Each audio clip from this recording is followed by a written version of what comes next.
Attention Big Blue Nation. Welcome to Kentucky Basketball Then and Now, a unique exploration of America's paramount collegiate hardwood program, featuring anecdotes and memories from the 1950s forward to the very latest on everything UK hoops. Kentucky Basketball Then and Now seats Wildcat fans front court and center. Here's Lexington native and SEC standout Gary Waddell and Owensboro native and Rough Front senior student manager Mike Harreld.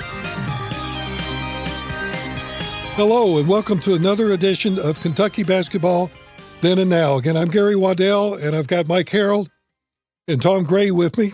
We're a lot to talk about: recruiting, finding enough guys to form a team. We were just talking about that off air a minute ago. But again, to communicate with the show, it's chatwildcats@gmail.com. And I would think this episode, there may be more than usual people that want to give their comments. And I'm sure it's the same for you two guys, but the passing of Cotton Nash yesterday has hit me just like Mike Pratt's death early in the year hit me. It's, I was 13 years old, very impressionistic, and he was the Renaissance guy, cool man on campus. And besides, good-looking guy, and his movements were very smooth and just a really good player. He's the only player at UK to average over 20 points in his varsity career. And back his varsity career was sophomore, junior, and senior. No freshman play back in '64 when he was playing. But he was quite a player. I mentioned in the very first podcast, he was lifeguard at our country club swimming pool one year, and he was just a delight to talk to. Didn't mind a bratty 13-year-old guy that was tall and thin coming up and shooting the bull with him, and have high regard. He also seems to me when he moved back to Lexington, where he's lived for many, many years now, he was low profile. You don't hear about it. Didn't hear about him very often. I don't think he liked the publicity, evidently, and he tried residential real estate, got out of that, and then got into the horse racing a little bit. Anyway, he's a sad. In his senior year, he's runner-up for College Player of the Year. Yeah, he was quite a player. Yep, he sure was. You may have heard this story, but he was there my first 2 years. So my freshman year, I'm a brand spanking new manager, but I'm fortunately getting to sit there next to Coach Rupp and Coach Lancaster, because that was the hot seat, and none of the other managers wanted it. And so, and at the time, I was very seriously considering going into coaching myself. But the money wasn't there when I got out of school like it is today. So, but I'm watching very closely. And about the fourth or fifth game of the year, it's just kind of a normal ebb and flow. And all of a sudden, Coach Rupp jumps up and calls timeout. Well, I was really interested in that, because I knew that he tried to save all of his timeouts till the end of the game, and I didn't see anything going on that would justify a timeout. So he calls the players over. Everybody's coming over to have the timeout, and they're all got kind of puzzled looks on their face. And he says, "Fellas, come in here," and they all came close in. And he says, "I've got somebody I want to introduce you to." And they all kind of, gave a funny look. And he says, "This is Mr. Nash. Throw him the damn ball." Yeah, I've heard that a lot on Issel, too. Yeah. In case you don't know, this is Dan Issel. He's an All-American, and he's on a Kentucky team, and you should throw him the ball. And, yeah. That's an old one. He was a cover boy on Sports Illustrated. Yeah. A couple times. He was on the college basketball edition in December. I think it was 64. But, he was by himself. There's been some others with 2 or 3 players. Mike Casey was on the cover once, but he had Charlie Scott and somebody else with him, 3 of them. But this one was all Cotton, and pretty good publicity for him. If I remember right, Issel and Nash had the same number, 44, isn't that right? They did. That's why I had 44. I tried to copy those guys, and high school and college. I was lucky enough, 44 was available, and that's what I wore for 7-8 years because of those two guys, and also Jerry West, who I thought was a great player and idolized too. I idolized a lot of players when I was 14, 15 years old. Yeah, there were some good ones you're talking about there. Yeah. Jerry West was incredible in college, and then I watched him in pros for seemed like 10 years. He was that team he was on with the Lakers was pretty incredible. They had Wilt Chamberlain and Elgin Baylor and Gail Goodrich, Happy Harrison, and Harrison, and then of course West. And boy, were they awesome! Yep. They were great. You know who their sixth man was on the one championship team they got? I don't remember. No, A guy named Patrick Riley. Oh, yeah, right. Yeah, I knew he was in the mix there somewhere because that's where. And then he actually went from playing to, I think he was an announcer for a year or two before the owner got him into coaching. That's right. Also, I think before he retired, he went to Phoenix and played a year or two or three after L.A. And he told me once he wanted to settle down in San Diego, but he never made it. He thought that was a better place to live and better than L.A. and so forth. But he's done right well for himself, I would say. He was kind of the kamikaze guy. He would dive on the floor and he would do anything to impress the coaches that he's hustling. You know, and he didn't score much in the pros, but he was a 6'3", I guess 2-guard. I forgot exactly, or small forward. But anyway, didn't have a great pro career, but and the money wasn't nearly as good. But he was on the pro teams for a number of years. But Tom, why don't you lead us into what we were talking about? UK players, top 10 of all time, and that's a lot of things discussed there. Yeah, I saw was something published by Chat PGT or JPD or something like that. And I don't know what that is, some sort of artificial intelligence, but they had a list of what they thought were the 10 best players Kentucky ever had. And the list goes like this. Number 1 is Issel. Number 2, Anthony Davis. I wouldn't argue with either one of those. No. Number 3, John Wall. Excellent player, not number 3 in UK history. Jamal Mashburn might belong in number 3. He's 4. DeMarcus Cousins, number 5. I don't believe he belongs that high. Kenny Walker, number 6. He belongs. Tayshaun Prince, number 7. Maybe not number 7, but a good player. Yep. Number 8, Rex Chapman. Now, certainly he was big on what he did in high school, and he didn't really do that much at UK. He probably did more in the pros. Yep. He had a decent freshman year and a pretty good sophomore year, but wasn't All-American or anything like that. Sam Bowie belongs on the list, certainly for potential. And the one I don't understand at all is Rajon Rondo. Yes. A very good point guard, but not a top 10 in UK history. I thought he was just an average college player, to be honest. Very definitely. Nothing to distinguish, and I'm not sure I'd have Rex that high. To me, I'd like to see, with the exception of the brow, I'd like to see guys be there more than 1 year before they go down to top 10 in history for UK players. You know, be there a little longer. But let's talk about the guys who didn't make it that you could argue should be. I was going to say there's a bunch that come to mind. Yep. Who you got, Mike? Wawa Jones. Well, I don't think it went back that far, Mike. It didn't say, but there's nobody earlier than 60 on there.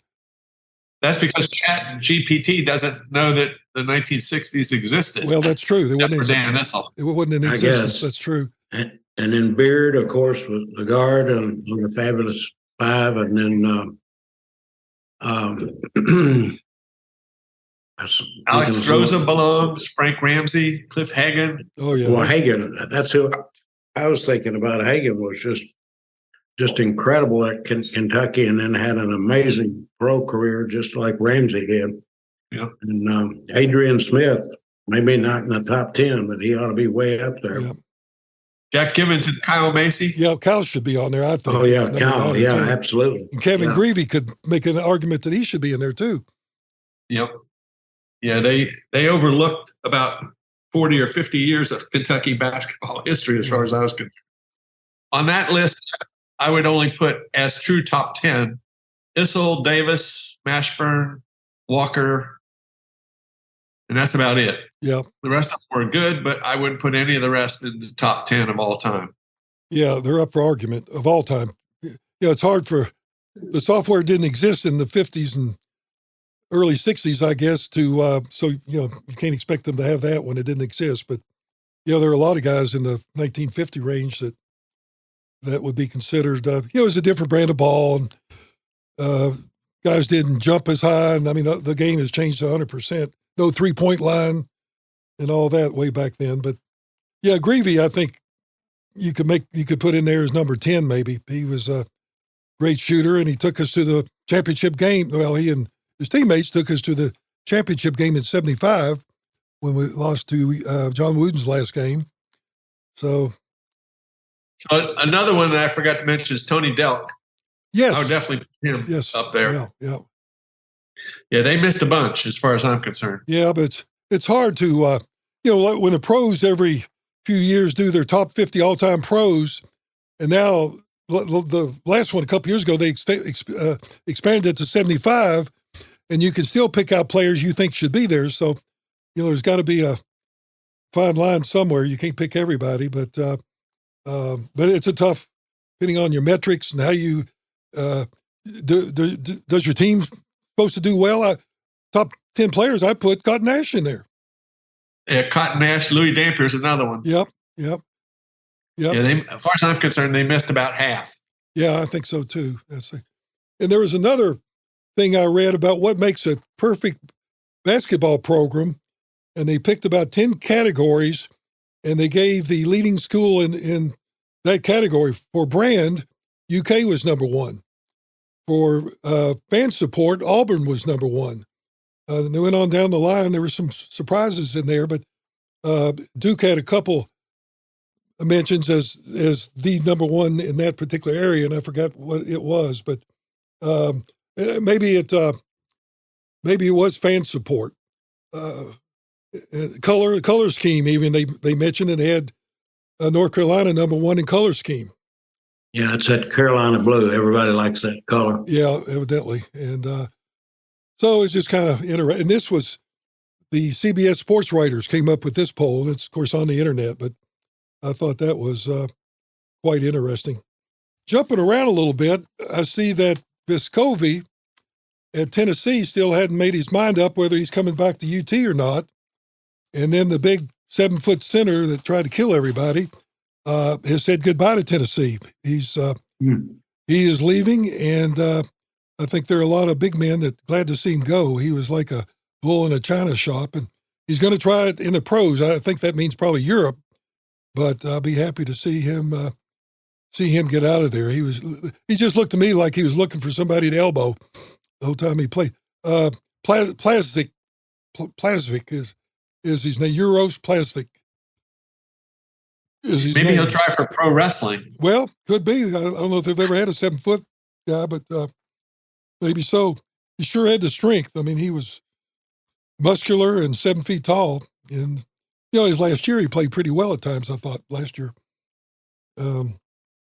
Rebounded. They had that one guy, Gary, I don't remember his name offhand. You'll know it right away. He was 7'4" from France, weighed about 350 pounds, and he beat the heck out of everybody. Andre the Giant. Oh, Andre yeah. Okay. Yeah. So he could be the new Andre the Giant. Yeah.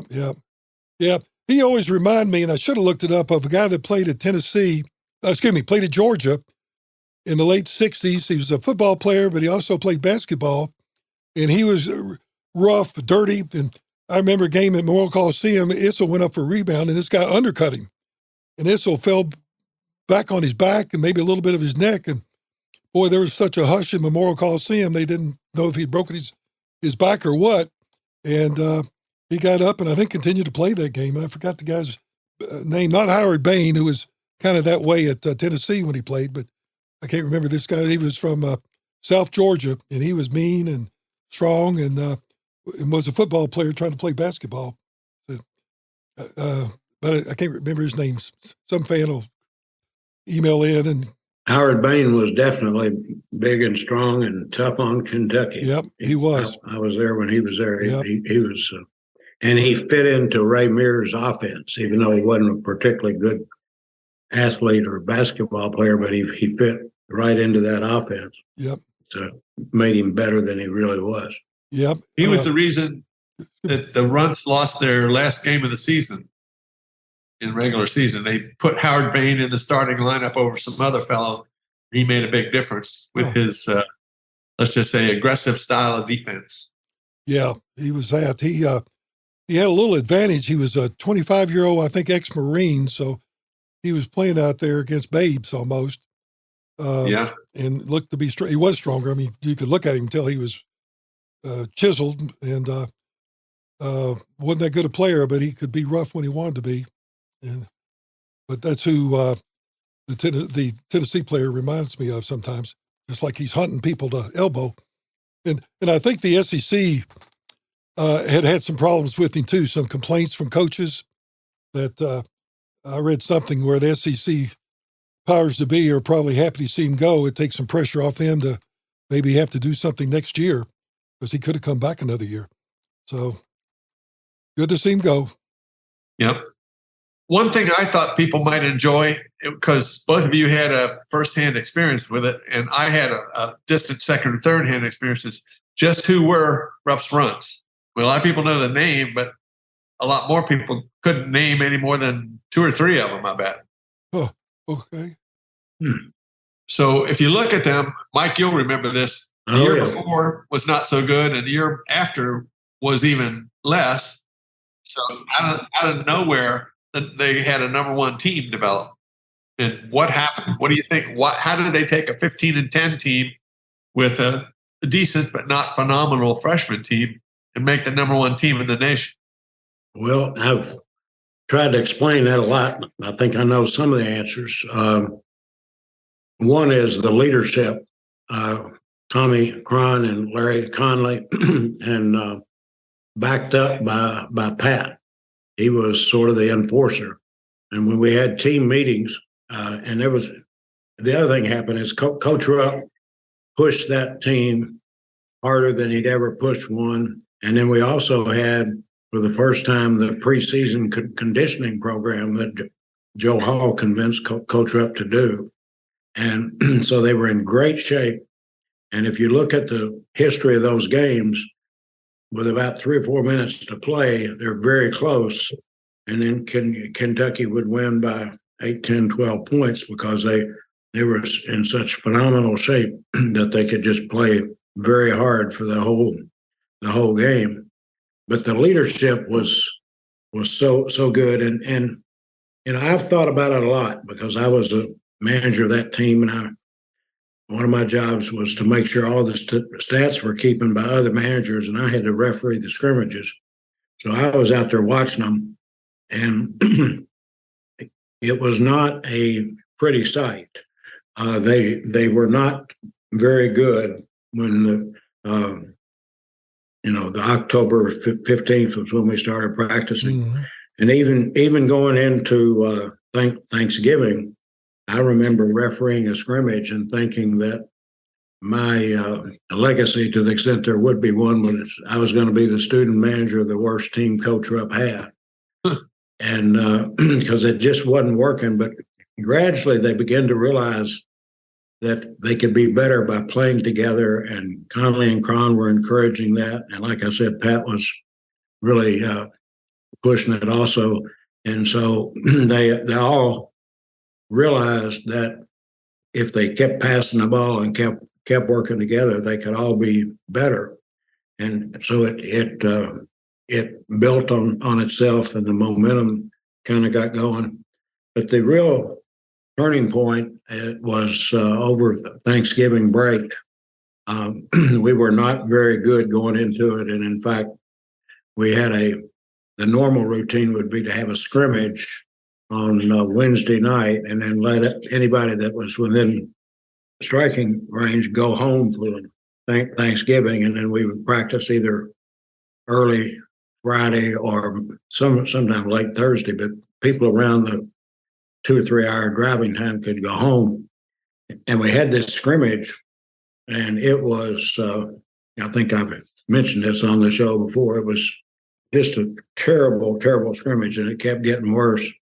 And the routine at Kentucky was Coach Lancaster was under the far end of the Coliseum, or the closest to the Avenue of Champions.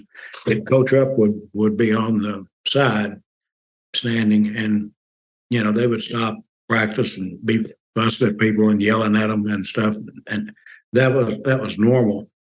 But we were really going bad, and so Coach Rupp called a break, and whenever we had a break in the scrimmages, that meant everybody was to go to one of the goals. We had like six goals, and practice foul shooting.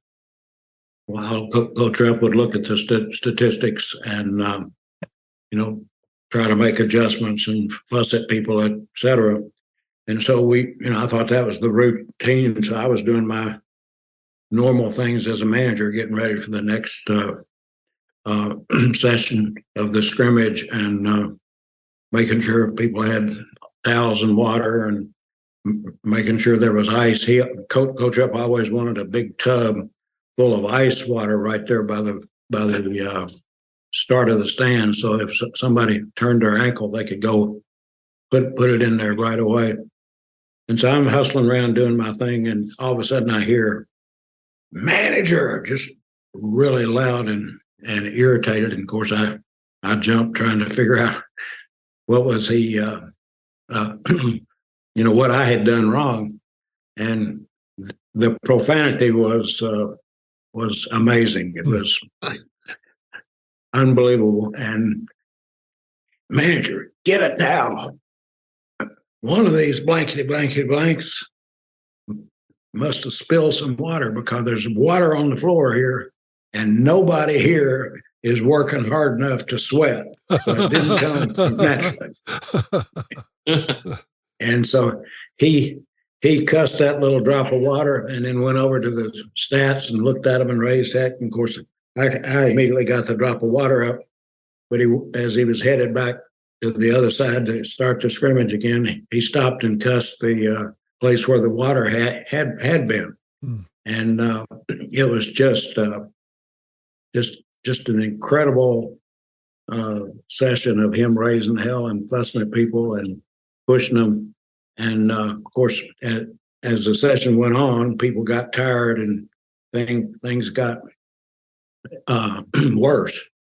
And so finally he called us all together, and he said, "Nobody on this team is eating any blankety blank turkey. We're going to play this game until we learn how to play it." And so we went twice on Thanksgiving Day, twice on Friday, again on Saturday, and only once on Sunday because he had to go to his TV show. But that was some of the most excruciating practices. And I remember leaving my apartment thinking that if I saw another basketball, I might get ill. And but things started to click somewhere in there. People got together and started really, the ball never stuck. The phenomenal thing about those guys was they were a true team. Whoever was open got the ball. And of course, Dampier and Riley were the stars, and they were the ones that usually led the scoring. But if you look back, there's games where Cron got 20 or more. Conley occasionally got up 20 or so. So whoever was open got the ball, and there was no sticking, no worrying about who was scoring. So what it taught me for my whole life is that if you can really get a team focused on a goal and really create a situation where the goal will reward people, you can get things done that you couldn't do otherwise. Yeah. The team was just better than the individuals, and they were in such good shape. There's a article one day in the paper, and Russell. What was the Russell Rice. Rice? Yeah, I think had the photographer catch this beautifully, but they were so good at fast breaks that they got the ball off and fired it out to midcourt and hit somebody under the basket, and they were laying it in. And only 1 second had gone off the clock. And I'm sure the second was about to go, but it just showed you how incredibly fast and what great ball movement there was. And I think that's what made the difference. And so the year before, we didn't have Jaraz, and of course everybody was maturing and just weren't quite ready. And then the year after, they had lost Conley and Cron, and then Pat got hurt. Yeah, he was able to play, but he wasn't the Pat Riley he was as a junior. No. I mean, when the year was over, he was really the best player in America. There was some kid from Utah, I think, won Player of the Year, and he was very good. But Pat was at that time was really, really better. So it was an amazing thing to watch. They just really came together and played as a team, and I think that's why they're so well remembered. Is that they did that, and I think we were only out rebounded maybe once or twice, even though we were, relatively short. So it was a phenomenal year. It's one of the best things ever happened to me. We could use one of those this year if we could somehow find a way to do it. Yes. That team caught everybody by surprise. The fans weren't expecting much. I mean, there were no great additions from the year before where they're not good at all, like Thad, but Cheris. But we were picked fourth in the SEC. Yeah. But I remember, talking with Larry Conley before the season, and he said he thought the potential there was to really have a great season. And I agreed with him, but I had no idea that they would come together like they did. Yeah, and after every win, the fans got more excited, and just kind of built up. And that was a great. What was really fun to see them operate when they had a 2-on-1 fast break. Two guys would quickly pass it to one another, and then got close to the 3-point line or 3-second line, one guy would take it on in. And that, the way they handled the ball, of course, that's a drill every team does, I think, 3-on-2 fast break and 2-on-1, but they mastered it. They were fun to watch. I don't know what to think about it, but we got a new assistant coach up there, John Welch, who's, I guess, spent his entire career in the pros and supposed to be a very good teacher of the game and so forth. And I don't think he's going to help recruiting because he's been in the pros his career, but supposedly really good with developing players and so forth. You read between the lines, you would think that he's going to run the offense for Cal, and maybe he will. Hopefully he will, but I hope he does. I read that article, and I think it gives me hope, because I think Cal is a great recruiter and a good motivator, but he's not a really, in my opinion, great X and O guy. Yep. Tactical side of the game is not his strength. And if this guy can bring that to the table, that'll help him a lot. Yep. Teach him an out-of-bounds play or two, and would help rather than just try to get the ball in. Right. And then just making adjustments. Yeah. We don't, the other team will throw some crazy defense or something at us, and even though we might have better or slightly better players, we don't do any adjustments to help them attack whatever's going on. Mm-hmm. We just kind of do the dribble drive and see what happens. And, that works sometime, but you got to have more arrows in your quiver than that. Yep. Yeah. Dribble drive was better when nobody knew what it was. I think coaches have adjusted and know how to defend it now. Yeah. Cal Perry got a lot of mileage out of that dribble drive. Yep. He first came to UK. We were all excited the dribble drive is coming and all that. And you still want that. but you got to have some other plays. Oh, yeah, yeah. You know, the other thing that he doesn't do, it doesn't seem to me like, When I was there, we had 6 or 7 standard plays that we would run, and there were 6 options off every one, but everybody knew essentially what was going on and where people were going to be, and so it was easier to find them and hit them when they were open. Now these guys are just out there kind of creating stuff and making it up, and they're really great athletes, and what they create is sometimes amazing, but they don't really have the ability to truly play together because they're not sure who's going to do what when.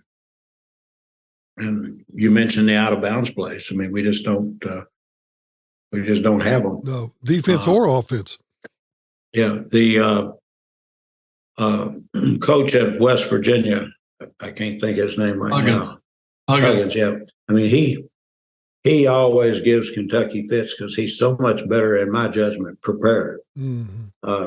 And he'll throw strange offenses and strange defenses at us, and we're slow to adjust. In fact, it's been probably 15 years ago now, but he beat us in the NCAA tournament when he wasn't supposed to because he essentially ran a matchup zone, and we never. I thought, well, at halftime we'll adjust, and we came out the start of the third quarter, and we hadn't made any adjustments. So I told my son he played the zone in real tight, forcing us to shoot outside. We just didn't have the shooters. John Wall was fabulous, but he couldn't shoot outside. Yeah, that was a tough loss. When you said West Virginia, I was thinking you were going back to your day at UK, and I was going to almost say Freddie Schaus, but that goes back. That was Jerry West's coach, I think. I know it was at West Virginia. He was a Purdue coach when I was there too. Oh yeah. I remember that. Yeah. Did he come to Purdue after West Virginia? Yeah, that's where we went for all our coaches. We had George King. Yep. And then we had Fred Schaus, and both of them came to Purdue from West Virginia. Okay. I remember George King got booted up the ladder to AD, and he went and stole the West Virginia coach, Fred Schaus, who to be the coach in my day. Mm-hmm. Fred had some pretty good achievements. To this day, he's the only coach at Purdue that won any kind of a national championship for the men's team. He won an NIT in 1974 when it meant something. Mm-hmm. And we very nearly had NC State beat. We were up 6, maybe more, up 10 with 6 minutes to go. They beat us by 5. Mm-hmm. That's with David Thompson and those guys. He also coached Jerry West for the Lakers. Yep. He was a Lakers coach at one point. Coaching. It's easy for me to criticize Cal. I wouldn't know the first thing about coaching, but I do know something about the results. And when you keep doing the same thing and you're not getting any different results, that's the old saying goes, that's the definition of insanity. Right. Do the same thing and get no different results and still keep doing it. So I don't know what to do.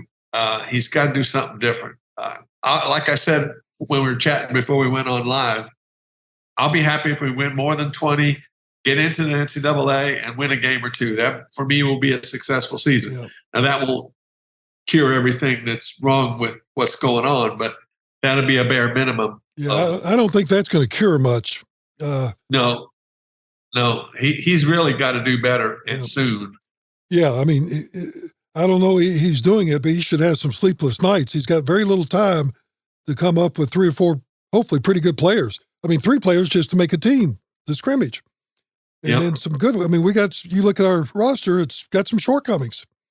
Number one, outside shooting, besides Reed Shepard. Our 2 other guards are supposed to be good drivers and so forth, but if they kick it out, who's going to score? It's a tough. We don't have any inside shooters either. We have good players, but we have 2 post players. We have 1, 2 wings, if you count Adu Fierro as a wing. 2 of those, what they call combo guards, that all that means is they're fast and they can produce offense, but they really can't shoot that well. And then we have Shepard. So it's a mismatched roster. Yeah.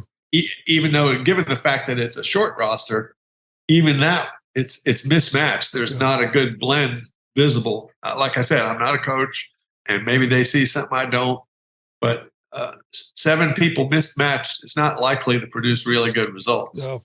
Who's your 2 centers? Who's your second center? Onyenso and Bradshaw from New Jersey, who thinks he wants to play the 3. Yeah. But when you're 7'1" and you're the tallest guy among 7 players, you're going to play inside somewhere. Maybe it's the 4. Yeah. But he's not going to be playing any 3. No, he's very thin, and I wasn't looking at him as being our center, but I'm sure some foul trouble or injury, whatever. Last year we had some players that were injured twice in the same season. Yeah. And missed time. So I wonder if that's just a chance or they're doing something or not doing something to create the injury potential. I don't know, but Cal's first 3 or 4 years, we had very few injuries. No major injuries at all to keep people out for 3 weeks or a month or something. Then, of course, Frederick was a sad situation. He was injured so much, and hopefully he has a good senior year at Cincinnati. Speaking of Cincinnati, talking about injuries, the 2000 team at UC under Huggins was probably one of the 2 or 3 best teams in the nation. They got into the postseason conference tournament, and Kenyon Martin, consensus All-American, breaks his leg, out for the rest of the year. Yep. So a key injury at the wrong time will make you into a pretty bad team. Yep. Look at Derek Anderson. If we'd had him, another one, we'd won the championship going away his senior year. So, yeah. Well, one of the concepts of management is you got to set yourself up for success. And when you're starting the season with 7 players that you're expecting to play in today's world, that I would say that's not setting yourself up for success. It's almost setting yourself up for failure, because the players are bigger, faster, quicker, stronger. They fight harder, and the court's not any bigger. And so I think a lot of the injuries come from the fact that you just got these amazing athletic bodies out there all going at each other as hard as they can. And they're just, every year they're bigger and stronger. And, it's just not enough space for everybody. Be quite embarrassing next year if we have 3 injuries and we have to start a walk-on. Yeah, that would not be good. And could happen. Very well could happen. We talked about Huggins. His first year at UC, he did just that. He had a roster of 6 or 7 guys on scholarship, because when you change coaches, guys leave and you don't have enough time to recruit new ones. So he actually started a walk-on all year long. He was a football player, and he was a pretty good player. He wasn't a superstar by any stretch, but he was good enough to hold his own on the court. What's his name? Steve Sanders. So there are some circumstances where, and they were a 20-win team now. 20 wins at Kentucky doesn't make a big deal, but at Cincinnati back then, it'd been quite a few years since they'd won 20 games. So Rupp used to go to the football team and get some players. I remember that guy that 6'5", I forgot his name, but he was Windsor, I think. He was Windsor. It was Bob Windsor was there. I know he was there our senior year. Yeah. He was on the runs. Yep. He was on the runs. Yeah, and he was, not a basketball talent, quote unquote, but he was a hustler and a good athlete and had a good attitude and fit in very, very well. He probably could have started on some other SEC teams, the truth be known. Yeah, and he pushed people to get better. He was a capable player, and I think he went on to have as I recall, a fairly decent football pro career. Yeah, I think you're right. Miami or somebody. I remember that. Yeah. Yeah. I just thought of this. Spent a lot of time talking about Cotton Nash, and this next fellow is unrelated to UK, but the late great Jim Brown passed away. Yeah. And in my younger days, he's probably the best football player anywhere around. Yeah, absolutely. And some people think his best sport was basketball. Yeah, he was on the Syracuse team as a sophomore. Yeah, he averaged 37 points his senior year in Long Island, and they play basketball up there in Long Island High School. So, quite an athlete. Yeah, so it's a shame to lose those great players from back in our younger days. Yep, exactly right. Well, guys, let's hang it up and bring it in, as the coaches say, at the end of a practice. And we appreciate everybody joining us, and we'll have another broadcast 2 weeks from today. It'll probably be out 2 weeks from tomorrow, but Certainly appreciate your listening, and we look forward to getting together again. Take care. Sounds good. Bye all. Yeah, thank y'all. Thank you for listening to Kentucky Basketball Then and Now. Mixed by soundsational audio expert Daniel Dottridge of Atlanta Podcast Recording, with web hosting by Buzzsprout. On behalf of hosts Gary Waddell and Mike Harreld, go Big Blue.